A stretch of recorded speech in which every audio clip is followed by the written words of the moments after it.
Right, welcome back to D&B Militaria, and very interesting episode, which is going to be split into two because there's an awful lot to cover. But we're going to be looking at the Armalite, and you're going to start telling me, Barry, aren't you, how correct and wrong I'm talking, because most people will see this what might think as the M16, because most commonly you might think of this as from Vietnam and all the rest of it. But going to the history of the Armalite and where that sort of started. Go. Okay. It's guns. So as usual with guns, the first military M16s were AR-15s. Okay. Yeah. And they were capable of semi and full automatic fire, and they were assault rifles. Okay. The Americans then adopted it. The version before this one. This is an M16A1, and adopted the M16. Yeah. So then it became the M16. Okay. But there were already a lot of AR-15s that were M16s out there. Yeah. Now the AR-15 tends to mean the semi-automatic civilian version, like the Colt SP1. Yeah. I can just keep talking acronyms and numbers, and then you've got the That's Colt the problem with model these, numbers. Yeah, that's the problem with these, isn't it? And it's proper nerd-tastic. Yeah. So who actually designed this? Where did this? Because I'm assuming we're going to swap this gun in a sec, but this isn't actually the original gun, isn't it? This was born out of something else by somebody else. Well, it's by the same person, by Eugene Stoner, the designer, but he first brought out the AR-10. So I think we should cut to that gun now. And as if by magic, here it is. Good Lord. So, I mean, this looks quite odd to me. So, so what actually is the AR-10? Okay. Armalite rifle. Armalite rifle. Model 10. Yeah. And just on that Armalite, I always think of Armalite as, going back in the day, as a British term. Did the Americans call it the Armalite? Well, no, Armalite was the company. So Eugene okay. Stoner founded the company Armalite. Yeah. Eugene Stoner came from the aerospace industry. Yeah. So he understood high pressure, high performance aluminiums. Yeah. And new fibres and things, obviously, because planes have to be as light as possible. Yeah. So he was from that background and he understood it, but he loved guns. Yeah. So he sort of fused, if you like, the two. He was a great engineer. Yeah. So this was his design, and this is effectively the forerunner of the AR-15. Or the M15, sorry. Yeah. Why you just going back to your question, why you hear the term Armalite, the British Army just tended to call it the Armalite. Yeah. So back in the day, Northern Ireland, you'd see what looked like normal squaddies bowling around with Armalites. You tended to know they weren't normal squaddies. Yeah. Yeah, enough said. But basically what he did was it was the world's first rifle with an aluminium receiver. Yeah. And composite parts. Before then it was steel, phosphated or blued steel and walnut and hardwood and laminates. Yeah. And he was like, we're moving into, in the 20th century now, we're in the second half of the 20th century, we need to start using all the different materials that are available to us to make a weapon which is just as good as an FNFAL or, an M14 or M1 Garand, but is lighter for the soldier to carry and use, but still have superior performance. And making them out of alloy like that, it's the corrosion you're removing as well. Well, the military weren't interested.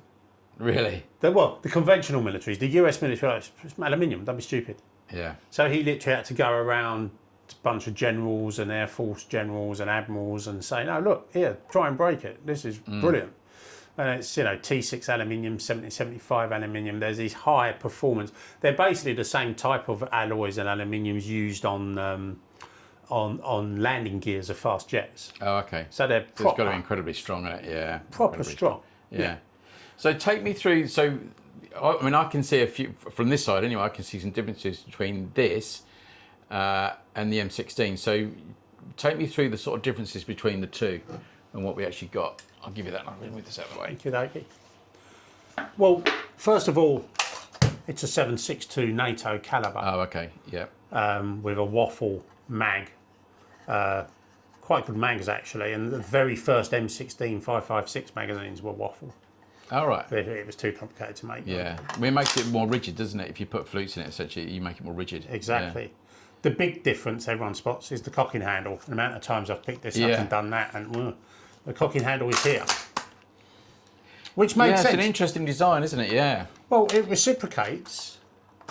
Yeah. And it's out of the way, and it, I'm saying it reciprocates. It doesn't. So when the weapon's being fired, that stays in that position.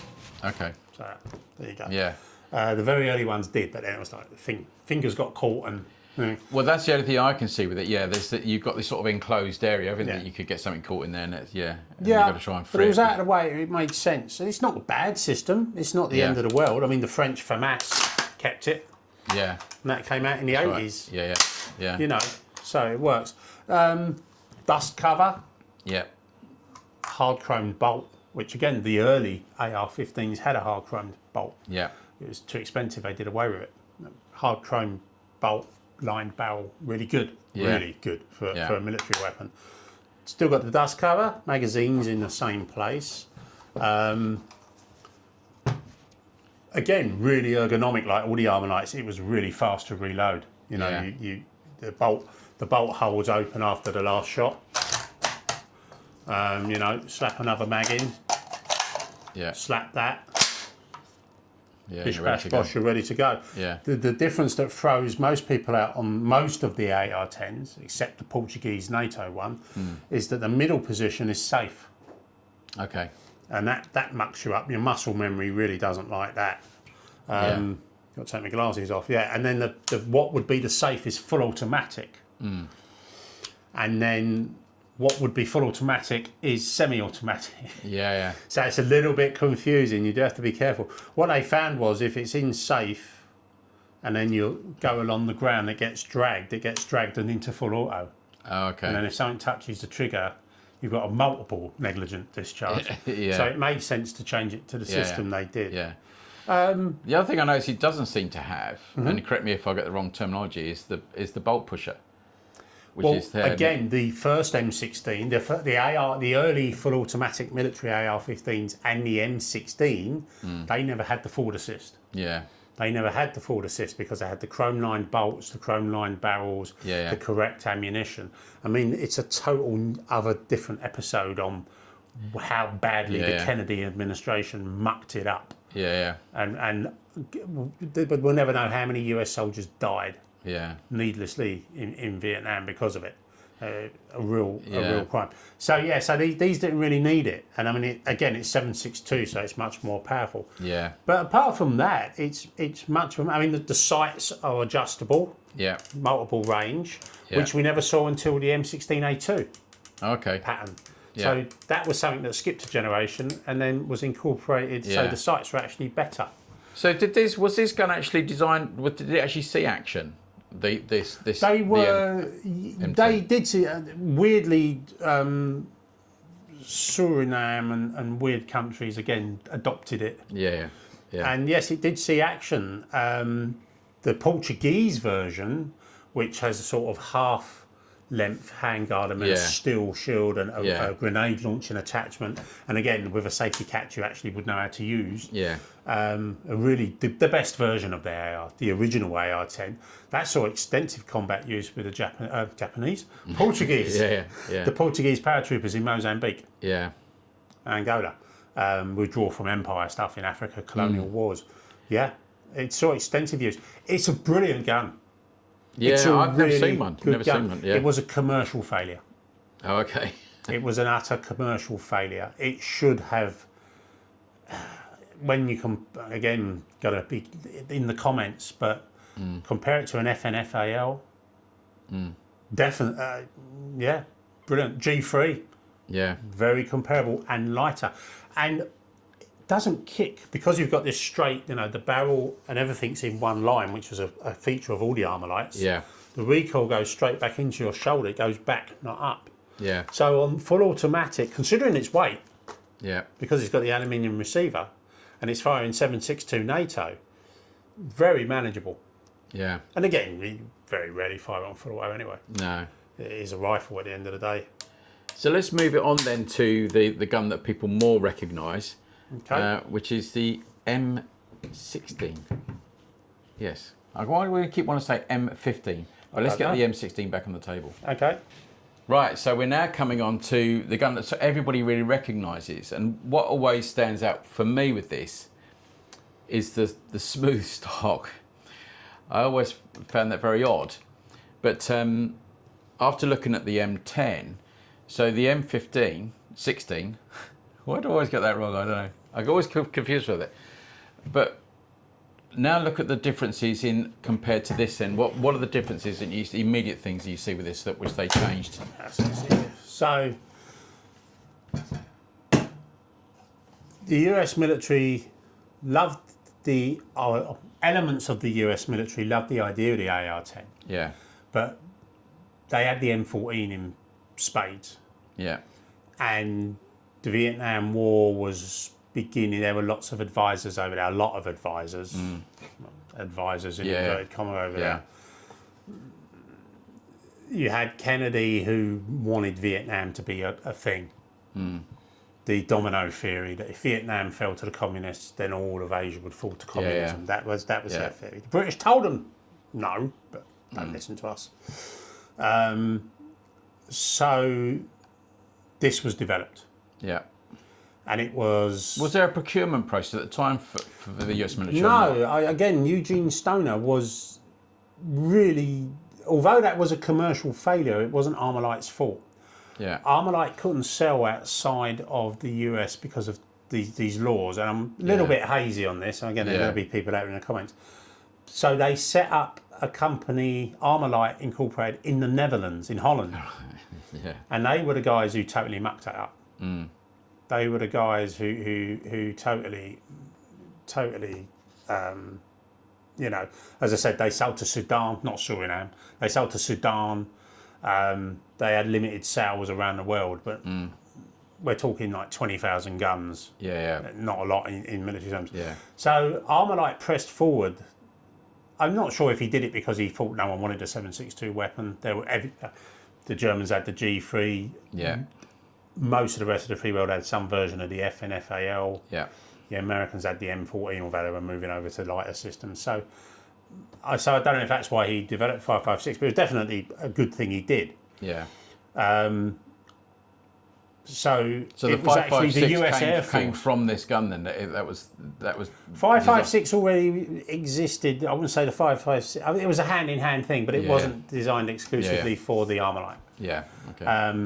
I mean, it's a 2.2 caliber. It's 2.23. It's a 2.2 caliber. You know, I think at the time it was a 60-ish grain bullet. It wasn't, but it was going at 3,000 feet per second. So you had that velocity and lightness versus heavy and slow. The age-old ballistics thing. So it was a downscaled AR-10. They did away with the cocking handle. The cocking handle moved to the rear. And apart from the super modern version, it's still there, although it is there on the modern versions, but they now offer you an option. This is the A1 version, so it has the forward assist, which we'll come on to in a minute. So it was the military version. And it was actually the US Air Force. He was at famously at a barbecue. He set some time, he shot it, and the US Air Force general ordered a large number there on the spot. Really? And that was his first thing. And then when the special advisors in Vietnam saw this new order guards from the US Air Force guarding air bases with this they're like, well, we want this for jungle warfare.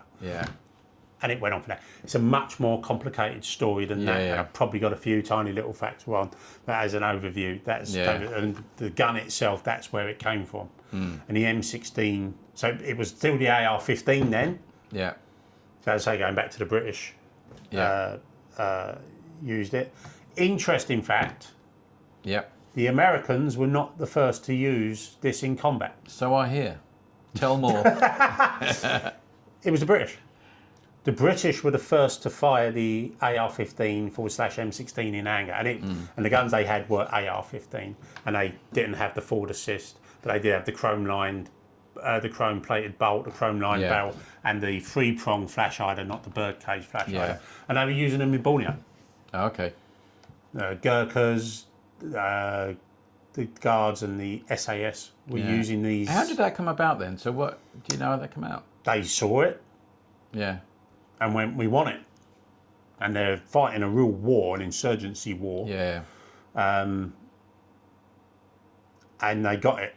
So they had it. So the British military were actually using this before the American military, weirdly. Yeah. So that's chronologically that's before the very early Vietnam. 60s, yeah. Yes, the very early 60s. They had AR-15s. And those same guns were still in use in the Falklands War. Oh, really? Mountain Ike Warfare, Carter and SAS and SBS were using those same guns in the Falklands. Yeah. A little bit more rattly by then. Yeah, it's because the sort of what we tend to get from history, or what seems to get recounted, when the Americans took that into Vietnam, that it had issues, didn't it? The gun seems particularly reliable, or there were issues with it. What is the actual sort of story around that? If you know? The very short version is you're taking young men, some of them drafted, training them on a very complicated, heavy old system, the M14, getting out to Vietnam and saying, here's your new gun, lads. Oh, by the way, it's made of plastic and aluminium and you don't need to oil it or clean it and there's no manuals for it or training on it. Go, there you go. So it led to huge problems. Also, the Kennedy administration said, oh, we don't need chrome-lined barrels and chrome-plated bolts. Yeah. And the ammunition it's designed to fire, we don't need that. Well, we can make that a lot cheaper. And it led to all sorts of problems. Yeah. And it's a question I do get asked is, well, how comes it was so popular with the SAS and others, the Australian SAS, the Kiwis? How comes they loved it so much, but the Yanks, the infantry guys, had such a terrible time with it, and it was training and maintenance. Yeah. This is a gun that needs to be run wet. Even modern versions, they need to be run wet. They need to have, they need to be maintained and oiled. And you don't tend to load the mags to full capacity, even now. Yeah. Anyone who uses them operationally will tell you that. It's not a Kalashnikov. You can't run it dry. You can't abuse it to the point. The Viet Cong had lots of captured examples, and they didn't think much of it because they used to get it and smash it against a tree, and of course the furniture would break and that. This early furniture. The later stuff's great. It's glass reinforced polymines and things. But this early furniture wasn't. And like this one, the prongs are broken. That's totally normal. You know, it's quite rare we get a surplus one in that's got none of the prongs broken at all. Yeah. And you'll see lots of pictures in Vietnam of they've wrapped tape around. That's right. Yeah. You know. And what age is this one? What period is this one? That one is probably, again, Colt serial numbers aren't sequential. They started serial numbers for different clients. They also, when like the Israelis got them airlifted in during the Yom Kippur War, they did after the war, they added serial numbers in front to full foreign intelligence. Oh, okay. That's quite a common thing with guns. So, but once they ironed out the problems, once they started issuing manuals and training and telling the troops before you eat at night and wash your feet, maintain your gun, your gun first. It started. Then they liked it. Yeah, I mean, and then so many guns now that are in common use that are on sort of based on this platform, aren't they? Really, so it had a huge effect on modern weapons. Well, it's still the issue weapon of the United States military. Not this one, but an Armalite. Again, this video is about the Armalite. It's an overview and go into detail and off onto branches on various ones. This was a gun with a 20-inch barrel that fired, as I say, a round at 3,000 feet per second. It could fire on full automatic at about 12, 13 rounds a second, dependent. And the other thing that we touched on in one of our other episodes was about the 5.56 is a much lighter round to carry, so you can carry more of it. Yeah, and in the jungle, when you are humping through the jungle, not even in the jungle, just in that heat and humidity, you want to travel light. And this was great. As I say, it's. I mean, we'll come on to it in the next episode. There's still a version in use with British Special Forces now, and the new replacement for the S80 is probably going to be some Armalite derivative. So in terms of where we went from this, you got one that you want to show me, Barry. So I shall hand you that as I take the. Yeah, well, if we keep this on, we'll just so we can Okay. I'll shove this over. Yeah. There. And by the way, the 30 round magazine didn't come out to the early 70s, so most of the ones in Vietnam would have had this magazine. Okay. So here's So another. what's this one? Well, this isn't a real XM177E2. Yeah. We did have one that sold for £10,000. This is an M16. Why was that price then? Is it such a rare gun or what? This was they were made for. They're actually made for the US Air Force, Okay. who wanted a shorter gun to go camp. So, again, there's conflicting information out there, especially around the muzzle device. This is the gun that screams Green Beret, Navy SEAL, Mac V SOG, all that really hard and worry guys who went out there and terrified the Viet Cong and the NVA. How far forward is that from this then, the original? Not actually very much within a few years. So development was quite quickly on this platform. The LERP teams loved this. Yeah.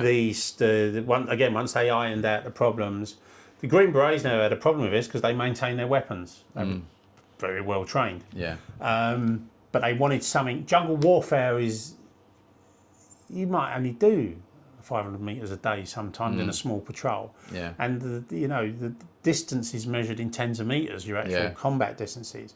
So again, you didn't need a gun that could shoot out to 400 metres. No, that's right. So a shorter version, a collapsible stock. This is the early one. It's only 2 position. Nowadays they come like 6, 7 position stocks.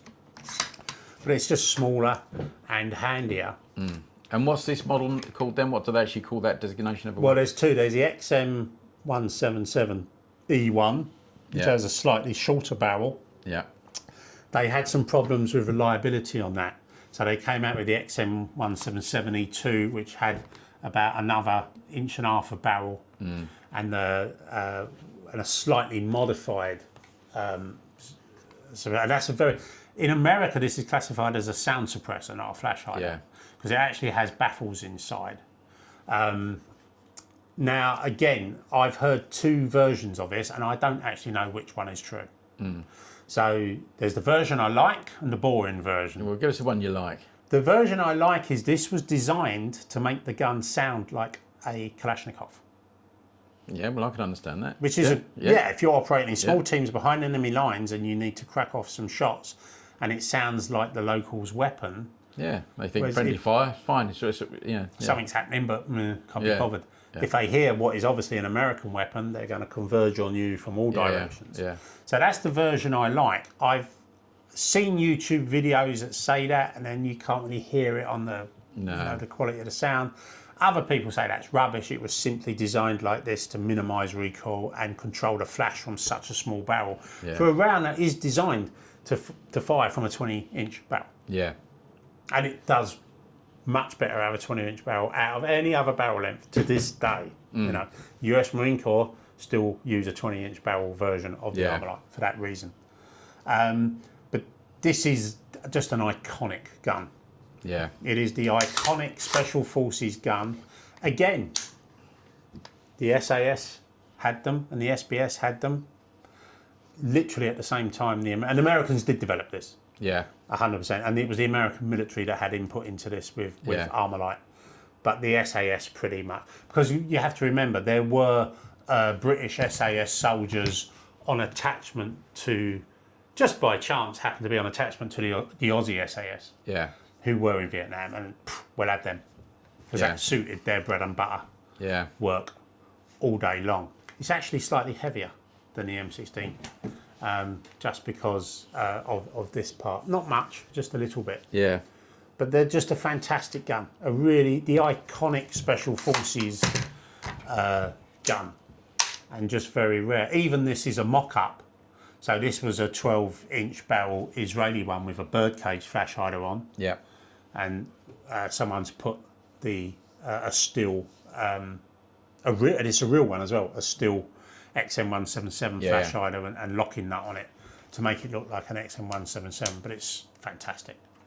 Cool. I love it. I mean, it's just one of the coolest. And again, you see it in all the films. And everything. So yeah, so moving on from the AR-10, these were the M16 or that we haven't got one without the forward assist. Should be the next one, but we just don't have one here. Yeah. So we're now up to, you know, the early 70s with this one. Excellent. So in part 2, we're going to be looking at the more up-to-date versions of this platform and where we are currently. And we'll see you in part 2. Take care, everybody. Don't forget to check out the website, and because you will find these on there available to buy. See you soon. See you later.